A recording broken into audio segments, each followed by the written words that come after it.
Uy!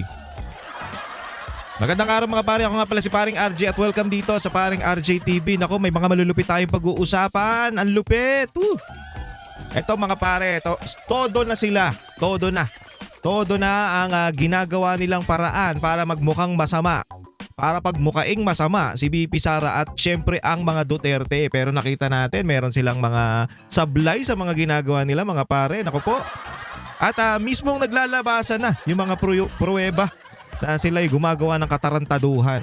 Hindi nyo na kasi maluloko ang mga Pilipino. Alam nyo sa dyan sa Justice Committee, hindi nyo na maluloko ang mga Pilipino. Unang-una, para kayong mga namumulitika dyan. Ha? Ang trabaho nyo ay magbigay kayo o maghanap kayo ng mga ebidensya na maipapakita para pag inakyat at pinagbotohan na yan sa katarantaduhan nyo dyan, ipapasa na yan mismo doon sa Senado, aakyat na yan sa Senado at kukonvene na sila as a impeachment court. So doon na yung trial, hindi diyan sa inyo. Ano ba pinagagagawa ninyo? Tapos magtataka ka, yung nasa loob o yung nilalaman ng impeachment complaint nila, wala doon mga pare, wala. Wala doon yung mga pinagagagawa nila ngayon. Kumbaga, kaya nga tinatawag ito na fishing expedition para kung kailan sila ewan ko. Kung kailan sinabi na merong may substance daw yan, yung impeachment ni VP Sara, ngayon pa sila naghahanap ng mga katarantaduhan, ng mga ebidensya na maipupukol nila dyan sa ating Vice President Sara Duterte. Naku po, nakikita ng mga Pilipino Nakikita ng mga tao kung ano yung style na ginagawa ninyo. At meron pa ang isa pang pag-uusapan natin, sino ba ang fake news ngayon mga pare? Ang mismong presidente ang nagpapakalat ng fake news, walang hiya. At sa huli, may pag-uusapan tayo na malupit yung tinuro nila o parang yung sacrificial lamb o yung parang panakip butas nila para matabunan yung mga bagay-bagay o yung mga katarantaduhan nila o yung mga pinapalabas o yung mga pagtuturo sa kanila sa flood control na yan, naglalabo-labo na yung mga ebidensya mga pare. Di ba pinakulong nila si Senator Bong Revilla pero ngayon po siya naglalabo-labo na at naglalabasan na ang mga ebidensya. Walang hiya talaga ang gobyerno na to.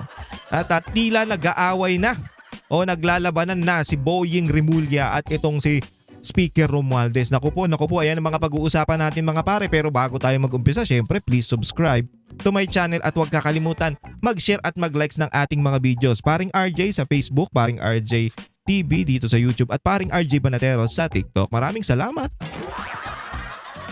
Sige mga pare. Simulan muna natin sa ating mga picture. Ito mga pare, ito naglabas ang AMLAC. Nako po, naglabas ang AMLAC ng letter o announcement na nagsasabi, ito iangat natin mga pare, iangat natin ng konti para makita nyo ha. Ayan, the Anti-Money Laundering Council Secretariat received on 6 September 2017.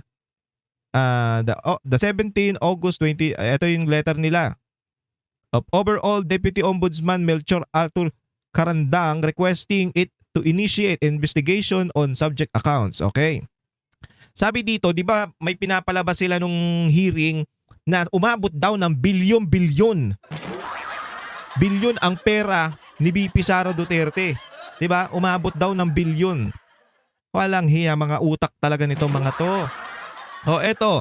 Ito yung sinasabi, ito yung may dilaw. The alleged debits and credits represent outflows and inflows or funds were added together, thus the resulting total amounts are wrong and misleading. Ito yun mga pare. Yung mga outflows kasi nung bangko at inflows pinag-combine nila. Halimbawa, sa maliit na naglabas ka ng nag-withdraw ka ng 100. Outflows na yon. Nag-deposit ka ng 100, inflows na yon. So, naglabas ka 100 out, tapos nag-in ka ng 100. Ang total noon, out and in is 200. Pero ang laman ng bangko mo 100 pa rin. Ang ginawa nila, add nila lahat ng outflows tsaka inflows, di ba? Walang hiya kayo, ang bobobo nyo. Aabot talaga ng aabot talaga ng masasabi nating bilyon yan. Kasi nga po, kung ako lang ako, di ba? May bangko ako. Malamang aabot ng milyon. Outflows, inflows ko. Nagbabayad pa ako ng kuryente. Sa araw-araw na yon, sa mga transaction na nagaganap noon, may lumalabas na pera sa'yo, counted yun. May pumapasok na pera sa'yo, counted yun. Pag pinag-add mo talaga yun, aabot ng malaki yan, walang hiya. Ay, nako, ewan ko sa inyo. Ano nagmukhang, tapos eto yung ano nila, eto yung sinasabi nila mga pare, eto yung pinagmamalaki nila na eto na yung ebidensya. Walang hiya, eto na yung ebidensya ang nagpapakita na maraming pera. Si VP Sara Duterte, bilyon-bilyon. Anak ng tinapa naman. Magkaiba po yun mga pare ha. Huwag tayong magkaroon ng kalituhan dyan dahil sa mga pinapakalat ng mga tarantado na to. Huwag kayong mahawa doon sa mga kabubuan ng mga tarantadong nagpapakalat, yung mga loyalistang tae. Tsaka yung mga pinklawan. Huwag tayong magpapauto doon sa mga sinasabi nila ha. Aralin nyo munang maigi. Hindi po pwede yung out tsaka in, ipagsasamahin mo. Putya, malaki talagang pera yan. Malaki talaga yung ano niyan, yung tawag dito, yung total niyan kung gagawin mo yun. Kahit sa isang individual, for example, sa akin, nag-deposit ako ng 50. Tapos nag-withdraw ako ng 50. Out na yun, in na yun, tsaka out. Ibig sabihin may 100,000 na ako, ganon? Ganon ba yun? Hindi, 50 mil parang. Buti sana kung ganon eh. Ang sarap nun. Yan, naintindihan nyo na mga pare. Mismong ang AMLAC ang nagsabi niyan. Ito yung letter nila. Sila yan.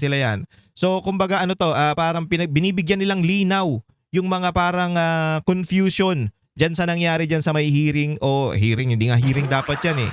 Nagmumukhang hearing na yung mga ginagawa nila dyan sa Justice Committee eh. So, eto, binigyan linaw ng AMLAC. So, yan, malinaw na po yan ha. At ito pa mga pare, ayan Ito pa yung isang ebidensya, yung kay Trillanes naman to.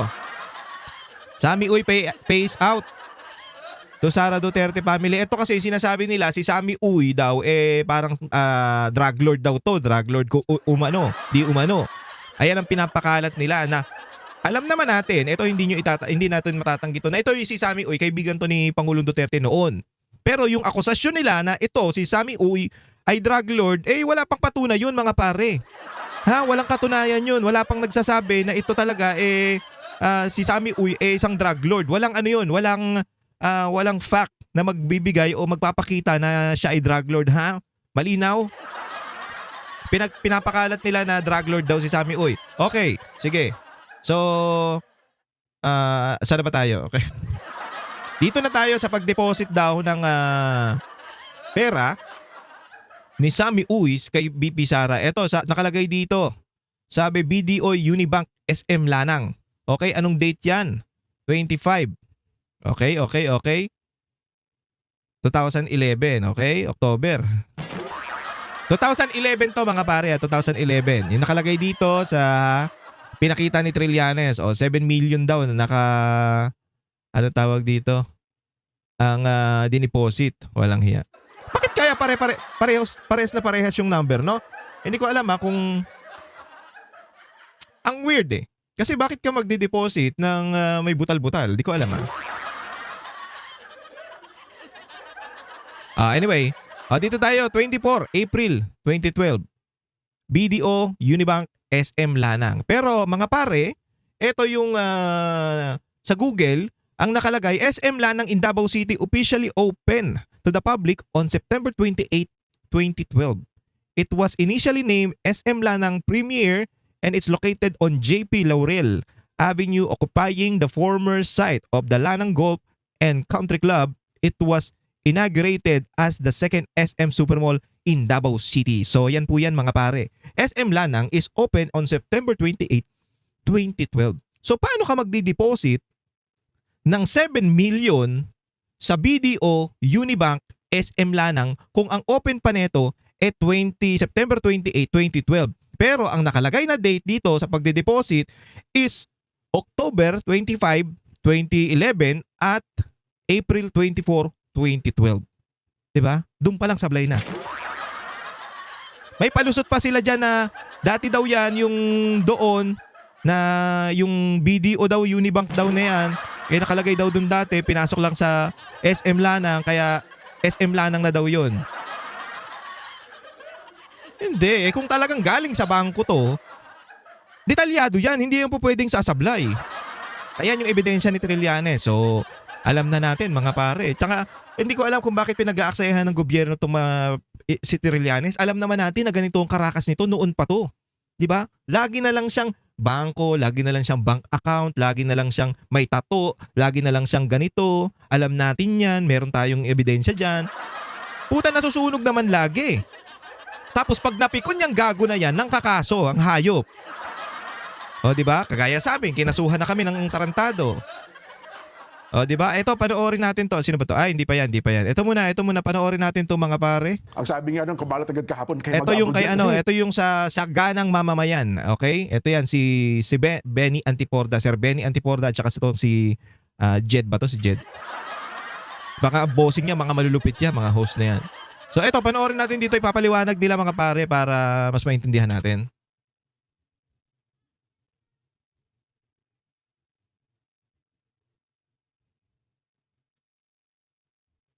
Yon.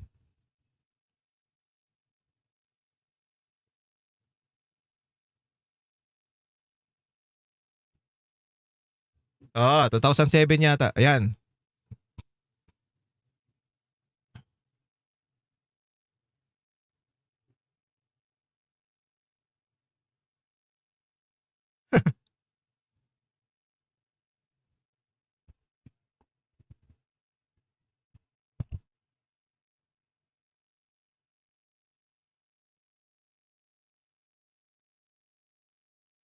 Oh, di ba?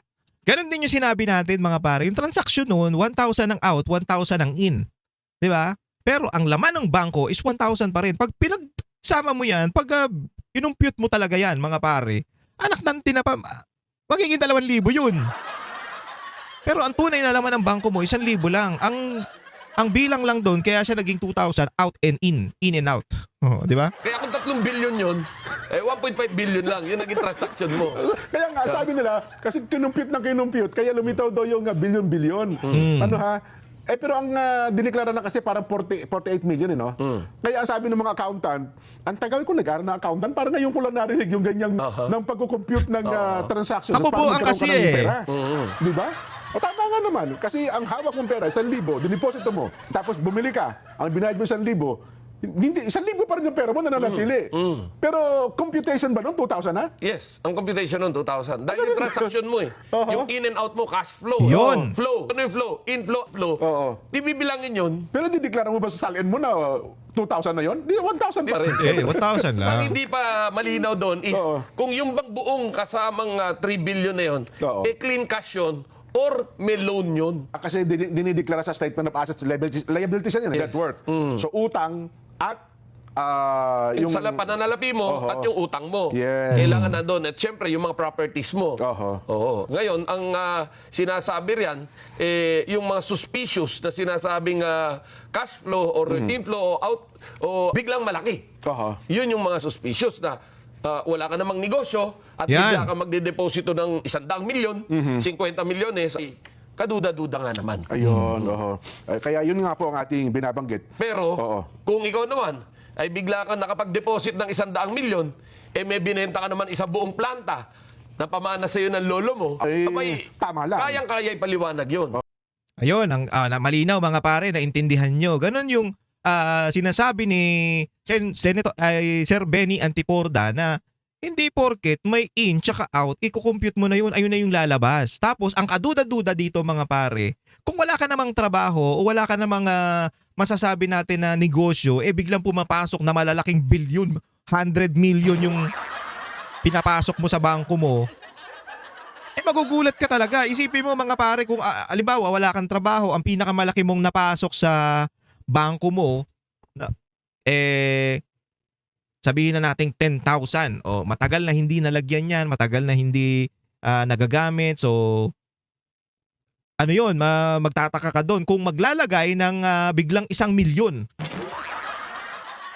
Pag dideposit ka bigla ng 1 milyon, kaduda-duda na yun. Di ba? Pero kung ikaw naman ay may trabaho, may ginagawa ka, o meron kang negosyo, hindi naman imposible na magkakaroon o malalagyan yung bank account mo. Yun yung ibig sabihin nun, mga pare, walang hiya. Si BP Sara, abogado yan. May mga negosyo yan. Ang nakakapagtaka pa dito, mga pare, yung account ng asawa niya at pati siya, pinagsama, walang hiya. Yung joint account, hindi na. Tangina, ang ini-impeach nyo, ang iniimbestigahan nyo, si BP Sara, bakit pati si yung asawa? Si Sir Mar Carpio, Mars Carpio. Walang hiya kayo. Talagang kahit ano gagawin, kahit magbuka na silang bugok. Hindi, kasi ang plano lang naman nila dyan, mga pare, ang gusto lang naman nilang mangyari, mayurakan yung pagkatao ni BP Sara, madumihan eh. Lalo na dun sa mga maliliit na o sa mga bababang kababayan natin na hindi na masyadong naiintindihan tong mga to. Kaya nga, pinapakomplikado nila eh. 'Di ba? Pinapakomplikado nila yung sitwasyon at mga numbers para magmukhang totoo, para magmukhang legit. 'Di ba? Pero kung susuriin ng matinong o matalinong mamamayan, putya katarantaduhan. Pero iisipin pa ba yan ng mga kababayan natin na nasa yung mga mahihirap, yung mga hindi masyadong sabihin mo na hindi nakapag-aral ng high school o hindi nakatapos ng pag-aaral, 'di ba? Hindi na nila maaano 'yan, hindi nila magigets masyado 'yan kung hindi natin ipapaliwanag ng nasa makamasang lengguwahe, 'di ba? Yun. Kaya nga pinapaliwanag natin mga pare na ito ang ibig sabihin niyan, hindi porket ganyan ang pinapalabas nila, ito totoo na 'yan. Tignan nyo, nabaraw sila diyan. Ang laki, 'di ba? Ang dami na nag-post ng mga tarantado. 'Di ba? Kaliwat kanan o ano kayo ngayon, 'di ba? Kitang-kita na mga ebidensya ni BP Sara na ito na nagsasabi na may bilyon. Anak ng puta, nung sinuri mo yung ginagawa nilang katarantaduhan eh. Mali-mali. Yan ang hirap sa inyo, mga tarantado kayo. Diba? O, eto na yun mga pare, na ipaliwanag natin ng maayos. Kaya huwag kayo magpapaniwala yan sa Justice Committee na masyadong namumulitika. Halata naman eh. Kahit anong gawin nila, talagang pamumulitika ang ginagawa ng mga tarantado na yan. O, eto, tayo mga pare, dito tayo sa isa. Ito. Ayan o, hayop. Eto, SMNI galing to mga pare ha. O, sabi ng DOJ mismo ha, DOJ from SMNI ha. Alam naman natin ang SMNI ay mapagkakatiwalaan at hindi papalabas ng fake news yan. Kaya nga kahit sino pwede nating interviewin sa Vox Populi. Ha? Kahit dilawang ka, pulahan ka, kahit kulay tae ka. Eto, DOJ, hindi na aresto si Zaldico sa Czech Republic. Naku po, binabaraw ng DOJ. Ang Pangulo natin, ang Pangulo ng Pilipinas na nagsabi na eto, nahuli na si Zaldico. What the heck? Kasi di ba alam niyo yung balita, mga pare, may balita na si Zaldico bigla nahuli na daw. Kumalat yan, talaga nahuli na daw. Which is, ang pagkakahuli nga daw doon wala daw passport. Di ba? Wala daw passport kaya nahuli. Hindi ibig sabihin na may effort ang gobyerno kaya nahuli si Zaldico. Hindi. Nahuli daw dahil walang passport. At nag-post kagad mga pare ang ating butihing Pangulo. Ha? Ang aga-aga nag-post. Nahuli na si Zaldico at meron pa siyang video niyan mga pare. Alam niyo yun, pinlay natin yan dito, yung Bring Zaldico Home. Kita nyo? Utang ina, sasabihin nyo kami ang fake news pero kayo mga pangunahing fake news. Yan si Bongbong Marcos ang demonyong fake news na yan. Diba? Tignan nyo, nahuli na si Zaldico. Fake news ka, sir? Tangina, hindi, ang problema kasi mga pare, makinig kayo sa akin. Ito ang dapat anuhin nyo, intindihin nyo. Hindi porket may nakita kayo na pabor sa puso ninyo o pabor sa inyo, o masasabi natin na okay sa atin, na nagmukhang makatotohanan, agad nyo nang i-repost. Hindi po ganun mga pare. Huwag ganun ha. Huwag tayong ganun. Please lang. Kailangan i-search nyo muna, hanap kayo ng reliable source para malaman natin kung talagang ayan legit na pinost o legit na nangyayari. Kaya natatag tayo ng fake news. Alam ko, naiintindihan ko mga pare yung bugso ng damdamin natin, lalo na dahil galit na tayo dito sa ating gobyerno.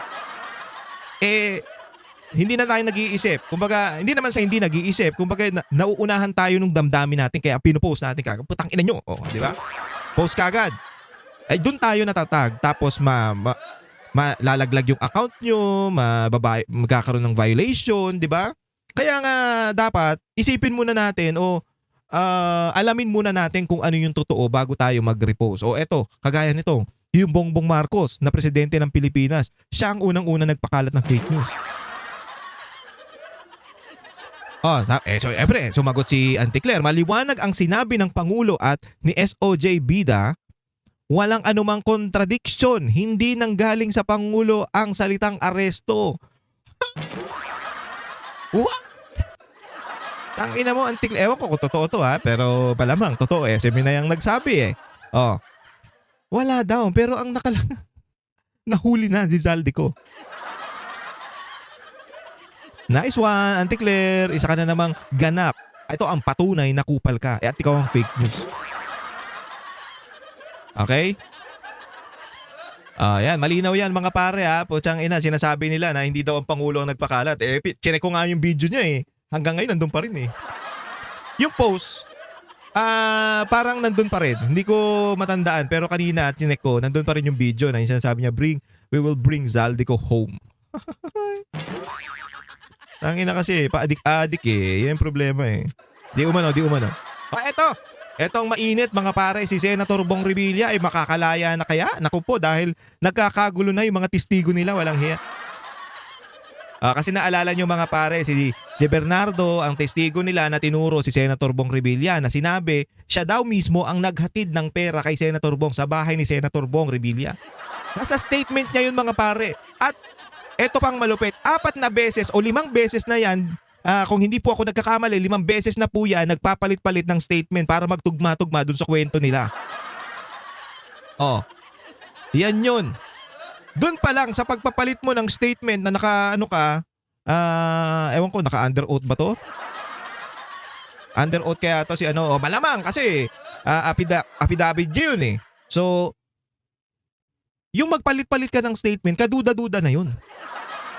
Tapos, ang ginawa pa ng gobyerno, ginawang pinasok sa WPP, Witness Protection Program, pinasok, anak ng putya. Yung alam natin ng merong kasalanan na may kinalaman dyan sa mga nakawan na yan at siya ang humahawak niyan, Yusek yan, di ba, ng DPWH, alam na alam niya yan kung sino-sino ang tinuturo para magmukha siyang malinis. At ang malupit pa, mga pare, nagbalik lang ng konting pera, safe na siya. Nagturo lang, safe na siya. Pero hindi niya tinuturo yung alam natin na totoong mastermind o may kinalaman sa mga flood control na to o sa mga nakawa na to. Sino yan? Si Martin Romualdez, pero naglabas siya ng video nung nakaraan na hindi daw siya, di ba? Maniniwala pa ba kayo? Mga pare, maniniwala pa ba kayo kung kaliwat kanan ang video na nagsasabi at pinagmamalaki ng mga congressman na the best speaker of the house si Martin Romualdez? Siya ang the best na naging speaker ng House of Representative. 'Di ba? Tapos meron pang isa sino ngayon? Yung sa secretary ng DepEd ngayon. Nag-request siya, sir, request naman ng Mr. Speaker Martin Romualdez, pwede ba mag-request ang DepEd sa ganyan, dagdag budget. Okay, biglang umukay ng ganun. Tapos sasabihin niya, wala siyang kinalaman. Ganon din to si Bernardo. Putang inang yan. Parang lumalabas na wala siyang kinalaman pero ang totoo mga pare, siyang may pakananyang mga yan. Anong kinalaman ni Senator Bong Revilla dyan sa Bulacan? Kita nyo nga mga pare, siyam na testigo na ang hindi nakakapagturo kay Senator Bong Revilla. Okay, nung una sinabi na Bernardo na siya ang mismong nag-abot kay Senator Bong Revilla sa bahay niya dyan sa Cavite daw.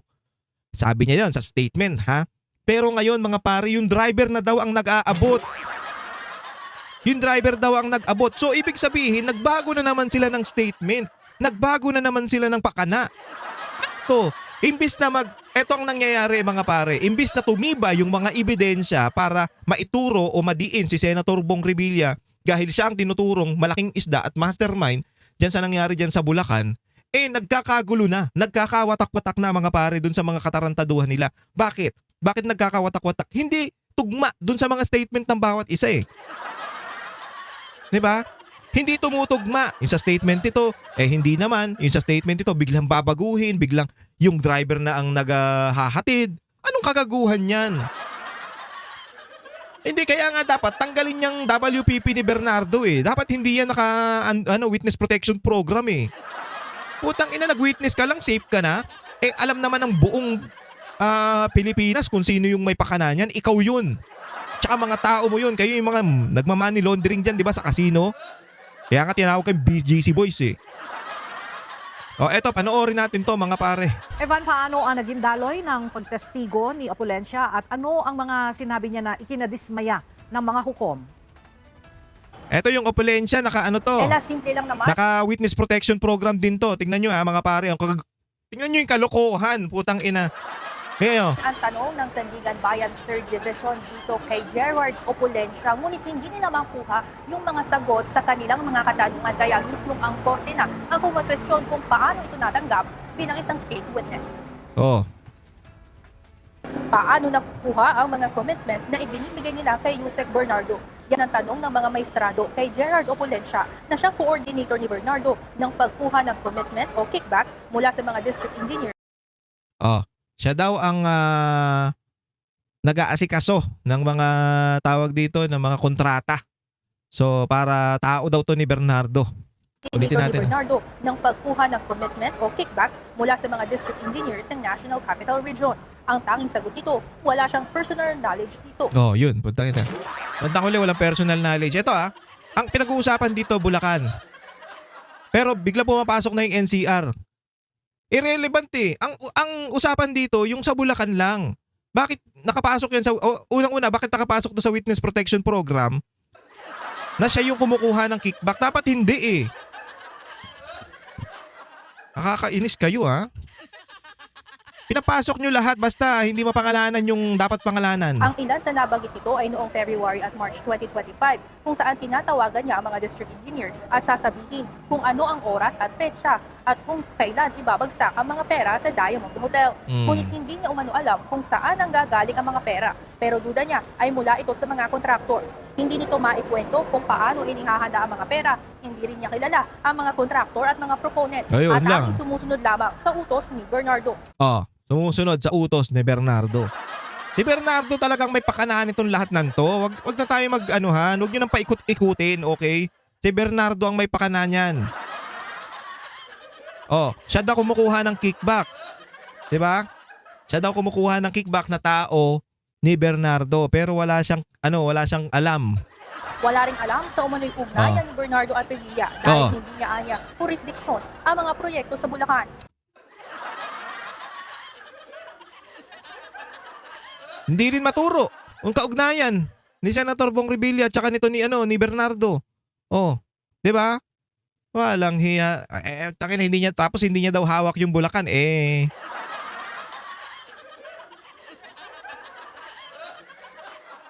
Wala. Hindi, kita nyo kung anong nangyayari sa pagsisinungaling nila. Puro kasi kasinungalingan kaya hindi na nila alam kung paano nila ilulusot to. Naumpisa na kasi nila Tsaka may pinoprotektahan 'di ba? Nag-ano na si Boying. Si DOJ nung una hindi pwedeng sabihin yung pangalan ni Romualdez, 'di ba? Hindi pwedeng ibanggitin, hindi pwedeng i-mention yung pangalan ni Romualdez. Eto kinakalaban na ni Boying. Nag-aaway na si Boying Rimulya at diyan si Romualdez. Nagtatagaan na sila kasi nga naman ang amo ni Boying Rimulya si Marcos. Syempre, alangan namang ilaglag ni Boying yung nag-appoint sa kanya na si Bongbong Marcos kumpara dito sa pinsan niya. Sinong ilalaglag natin? Sinong tatargetin natin? Di si Romualdez na. Okay, sir, tatargetin natin si Romualdez para hindi kayo ang maturong mastermind. Di ba? Hindi rin umano siya nakakakuha ng advance payment o kickback at tanging pa-thank you na 1 milyong piso kada proyekto sa North Nice, Manila ang laki, noong district engineer pa siya sa lugar. Dahil walang maibahaging konkretong detalye sa korte sa kabila ng paulit-ulit na pagtatanong, dismayado sina Sandigan Bayan 3rd Division Chairperson Associate Justice Carl Miranda at Associate Justice Ronald Moreno kay Opulensya. Ayon kay Bakit kayo dismayado? Dismayado kayong hindi na ituturo si Senator Bong Revilla o dismayado kayong ewan ko. O dismayado kayong wala kayong nakuhang information dyan kay Opulensya? Alin lang doon sa dalawa? Miranda, nagtataka sila kung paano ito natanggap na state witness ng DOJ. Yung pa, isa pa Wala yan. palang alam na makakatulong sa prosekusyon. Hindi rin sila maniwala na wala itong ideya kung saan kinukuha ang pera. Gayong ito ang mismong nag-uutos sa mga district engineers na gawin ang naturang illegal na gawain. Hindi kasi dapat hindi nyo pinapasok yan sa witness protection program Ikulong nyo yan. Ikulong nyo yan. Putang ina magsasalita yan. Dikdikin nyo yan. Putang ina ayaw mo magsalita. Sino nag-ano sa'yo? Si Bernardo po. Yun lang naman yung amo niya inutusan siya ng inutusan. Malamang si Bernardo ang niyan. Ang leader niyan. Bakit ang kinulong nyo? Si Senator Bong Revilla na wala nga kayong matibay na ebidensya na nagtuturo diyan sa sinasabi nilang sa Pandibulacan, sa flood control, ghost project diyan sa Pandibulacan. Wala ngang direktang ebidensya nagsasabi eh. Bakit kinulong nyo? Ha? Samantalang yung Bernardo na yan, alam naman natin na maraming nagtuturo si Alcantara at itong si Opulencia at saka si Bryce tinuturo na ang leader nila o ang amo nila si Bernardo at ayan ang nag-uutos sa mga katarantaduhan na nangyayari nito. Tapos bandang huli, nasa witness protection program. Wow! Ang lupit mo, ha? Duda rin ang mga hukom kung paano ito nakapagbalik ng 130 million pesos sa Department of Justice bilang restitution kung wala pala itong natanggap na commitment. Ayon sa Sandigan Bayan, conditional pa rin ang status ng pagiging state witness at kung pwedeng bawiin ng korte ang immunity kung mapatunayang nagsisinungaling Bawiin yan. ito sa harapan ng hukuman. Ella, dahil wala kang masyadong makuhang sagot dito kay Gerard Opulencia ay mabilis na natapos itong bail hearing ngayong umaga. Wala na rin masyadong naganap na cross-examination sa defense team ng mga akusado. Mamayang 1:30 ng hapon, inaasahan naman na tetestigo na itong si dating DPWH Undersecretary Roberto Bernardo na nung mga nakaraang araw nga ay may inilindang respiratory disease. Siya umano ang may alam ng lahat ng proseso ng bigayan Karma na yata si Gago. sa loob ng DPWH, naging sa mga kontraktor at mga proponent. Yan muna ang update mula dito sa Sandigan Bayan. Balik sa inyo dyan, Ella. Maraming salamat, Evan Alvarez. Karma na yata si Gago. Kaya ewan ko kung umatin ngayon ha. Hindi ko alam eh. Base sa balita na to baka kinabukasan alamin natin yan. Pero huling na daw to, parang pinagbigyan lang kasi parang may sakit nga daw si Bernardo. May respiratory infection yata. Bahala ka sa buhay mo. Ina kasi. Nakakarma na yata. Ito pa isa. Dalawang dating aide ni former Department of Public Works and Highways Undersecretary Si Gago. Roberto Bernardo ang humarap bilang testigo sa pagdinig sa hiling ng mga pagpiyansa ni na dating Senador Ito yung mga Ramon driver. Revilla Jr. at mga kapwa-akusadong DPWH Bulacan officials sa kasong malversation. Sa testimonya ng driver na si Nino Garcia, noong February 2025, inutusan umano siya ni Bernardo na mag-deliver ng 12 kahon sa White House compound sa Cavite na siyang address ni Revilla. Isa pang driver ni Bernardo na si Francisco de la Fuente ang nagsabi rin na nasaksihan niya ang nasabing delivery kung saan 3 tauhan umano ni Revilla ang nagbuhat ng mga kahong pinaghihinala ang may lamang pera.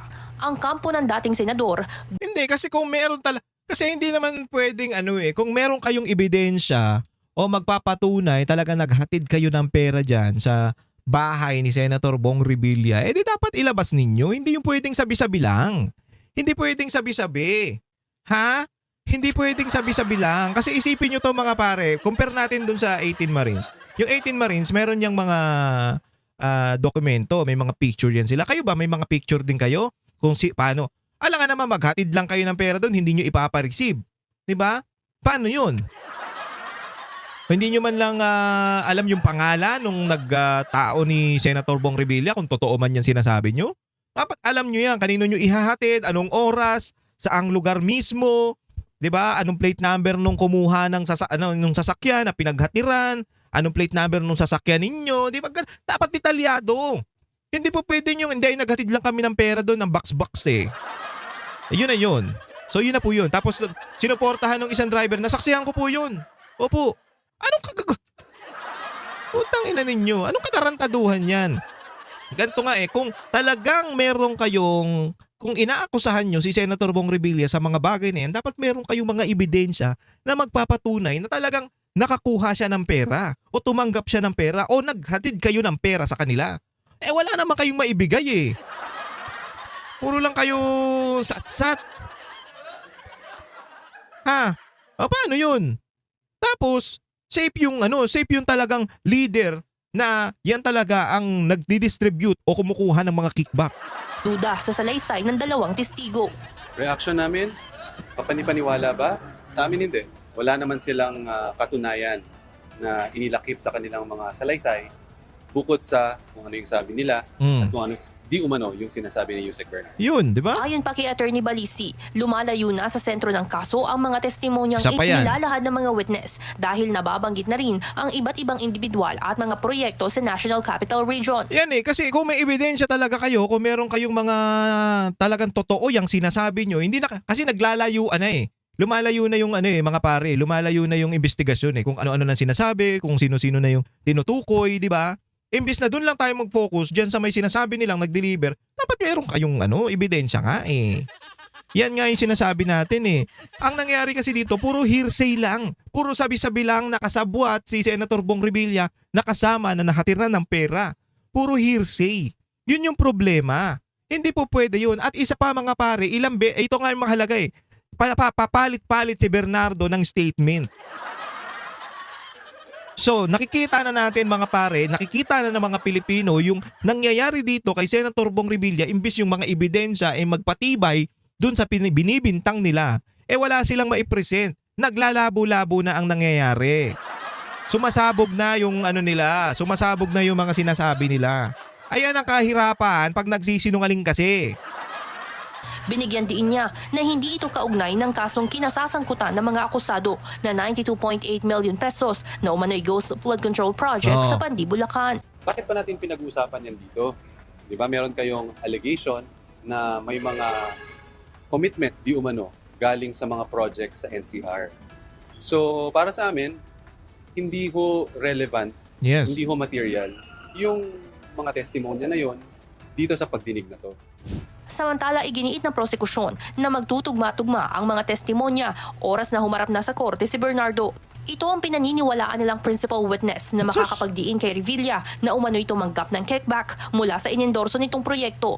Kahapon, bigong humarap sa korte si Bernardo dahil sa iniindang respiratory. Hindi, maganda humarap dyan si Bernardo. Tapos tignan niya sa mata si Senator Bong Revilla. Tignan natin kung makapagsalita ka ng maayos. Tarantado ka. Hindi, sabi wala daw, hindi daw maka-attend baka nagpalusot. Binigyan naman ito ng Sandigan Bayan 3rd Division ng hanggang ngayong araw upang tumistigo laban sa mga akusado. Evan Alvarez, UNTV News and Rescue. Diyos ang aming Ang problema kasi dyan mga pare, lumalabo na yung mga ginagawa nila, papunta na sa iba. Ang usapan dito yung sa Pandibulacan. Diba? Yan lang ang usapan dyan. Bakit yung sa NCR naglalagay kayo yung si Opulensya?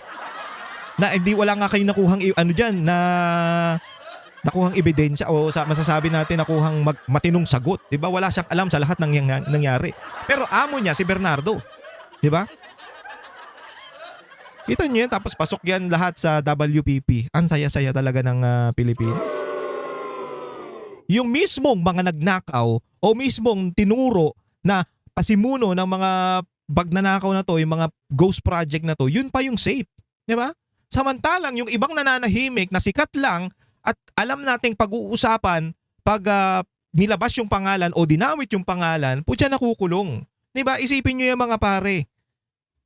Okay lang naman Pag-usapan natin yan, malaking lang to malaking abala sa isang taong nananahimik. Halimbawa, eto nga, sa part na to, si Senator Bong Revilla. Malaking abala to para sa pamilya ni Senator Bong Revilla.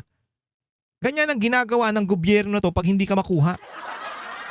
Pagkalabang ka nila, kakasuhan ka, papakulong ka, diba? Gigipitin ka.